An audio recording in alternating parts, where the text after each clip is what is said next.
Hello, and welcome to this LinkedPOS training video. In this video, we're going to be talking about handling start of day and end of day cash in LinkedPOS. Start of day cash refers to the amount of cash in your drawer when you start your day. End of day cash refers to the amount of cash in your drawer when you end your day.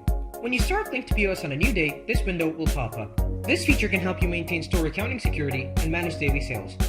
Enter the number of different bills you have in your drawer at the beginning of the day and hit the start button. Now start off with your day as normal. Note that if you try to close LinkedPOS without ending your accounts, you will be shown a warning. Now when you reach the end of your day, head on over to the Accounting tab. In the drop-down that appears, move your mouse over to Cash and choose End of Day. This will open up the window that allows you to enter the number of different bills you have at the end of the day. On the right-hand side, you can see the amount you had at the beginning of the day and the amount you received during the day. As you begin to enter different numbers of bills, you will see this number changing. If this reaches 0, it means your accounts are balanced. If this is in red, it means you're missing some amount. If this is in green, it means your drawer contains more than you sold today. For example, this can be due to some customer returning a loan they took. The cash paid section shows you the different expenses your store incurred during the day. For example, you took the delivery of new items and paid your supplier. Or this can be due to any other expense you added into LinkedPOS. To add an expense into LinkedPOS, head on over to the Accounting tab. In the drop-down that appears, move your mouse over to the Expenses button. Here, click on this green plus sign and start entering your expenses. If you have any comments to add about the day, you can do so in this comment section. Note that if your accounts aren't balanced, you have to justify it in the comment section.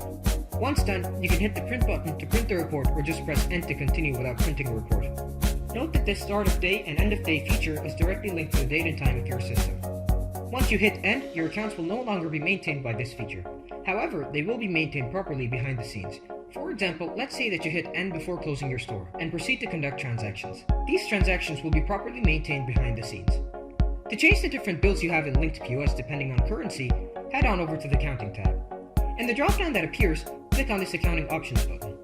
This will open up the Accounting Options window that contains two tabs. This option on the first tab can be unchecked to disable this feature. The Notes and Coins tab can be used to set different notes and coins used by your store depending on your currency. Clicking on this green plus sign will add a new bill. Clicking on this minus sign will remove the selected bill. You can edit the amount of the bill by editing the value on the right-hand side. Once done, hit save and this will save your settings. We hope you find this video helpful. If you have any questions, leave them down in the comments.